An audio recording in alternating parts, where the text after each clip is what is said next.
안녕하세요. 비즈니스와 선교의 아름다운 동행을 시작하는 조용섭 선교사입니다. 비즈니스와 선교의 아름다운 동행을 통해서 하나님의 선교의 영토를 확장하는 방법을 배울 수 있습니다. 선교와 비즈니스의 아름다운 동행 5번째 강의를 시작하게 되겠습니다. 5번째 강의는 세상이 변하니 선교도 변해야 한다입니다. 예전에는 좋은 상품, 적절한 가격, 충실한 사후 관리 정도면 만족했던 사람들이 이제는 우리 덕분에 돈을 벌었으니 그 수익을 사회에 환원하는 게 맞다고 생각합니다. 실제로 같은 가격의 유사한 상품이라면 아마 당신이라도 사회를 위해 뭔가 하는 기업체 상품을 사주지 않겠습니까? 평소에는 생각지도 않은 여러 기업이 자신의 수익을 가난한 사람들을 위해 사용하고 있는 것을 볼 수 있습니다. 겉으로 봐서는 알 수 없는 그들만의 이야기입니다. 물론 세상을 바꾸는 비즈니스라는 말이 좀 거창한 것 같긴 합니다. 사실 이런 기업 덕분에 여러 사람이 조금이나마 따뜻함을 느끼며 살아가는 것은 틀림없는 사실입니다. 어느 수준 이상의 사람들이라면 별것 아닌 것 같은 간단한 기계, 학용품, 신발, 전자제품들이 이런 기업을 통해 자원이 부족한 나라로 분배되고 그들은 이런 활동에 힘입어 세상 시민으로 자라고 있는 것입니다. 또 하나 느낀 점은 사회를 도와주는 방법도 깊이 생각해 볼 필요가 있다는 점인데요. 기업의 사회봉사 활동은 CEO 혼자 하겠다고 해서 될 일이 아닙니다. 물론 수익의 일정 부분을 줄 수는 있겠지만 좀 더 분명한 결과를 만들어내려면 조직원들의 참여가 필요합니다. 이런 참여만이 사회봉사를 외부 봉사 차원에서 내부의 혁신과 인간 중심의 상품 개발로 이어갈 수 있습니다. 지속적으로 지원 활동을 하려면 기업이 가진 강점과 자원을 활용할 방법을 모색해야 합니다. 그저 돈만 주면 된다는 식의 지원 활동은 오래 가지 못합니다.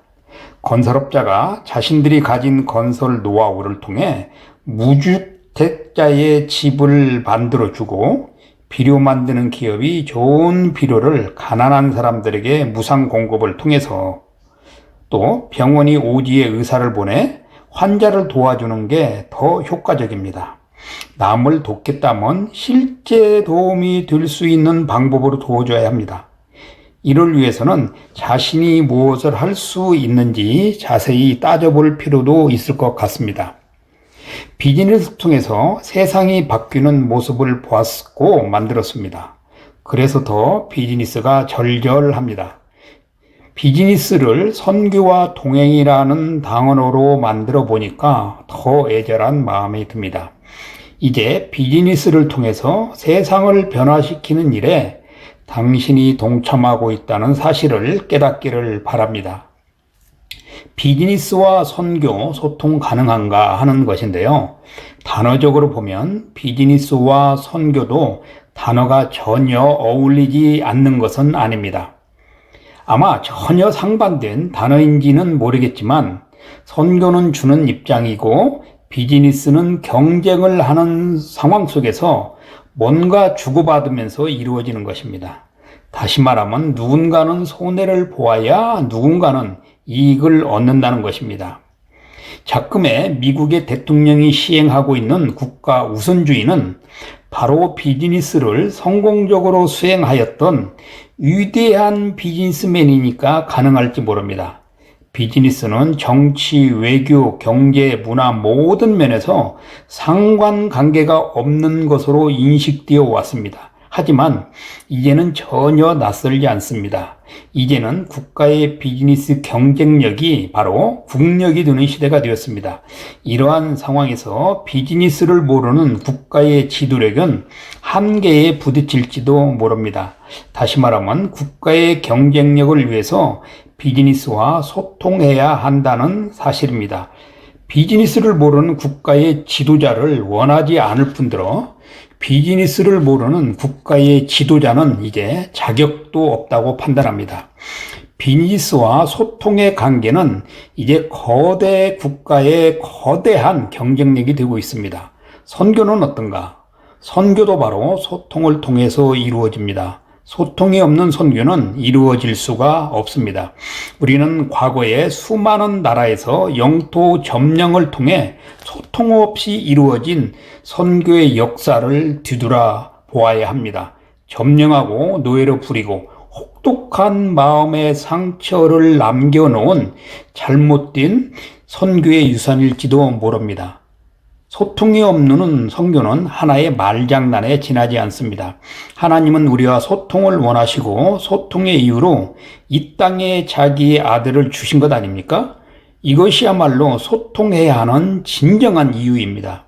이러한 이유에서 우리는 선교의 근간을 소통에서 찾아야 합니다. 이는 종교가 다르거나 인종이 다르거나 언어가 다르거나 상관이 없습니다. 소통이 없는 선교는 지난 시대에 많은 경험을 하였습니다. 이제는 이러한 경험을 할 필요가 없다고 봅니다. 선교에서 가장 중요한 것이 소통이라면 비즈니스와 선교는 어딘가 모르게 통하는 면이 있다고 볼 수 있습니다. 비즈니스와 선교가 소통하는 가운데 이루어진다고 볼 때 비즈니스와 선교가 시대적 소명임을 알 수 있습니다. 오늘의 강의는 여기까지입니다. 감사합니다.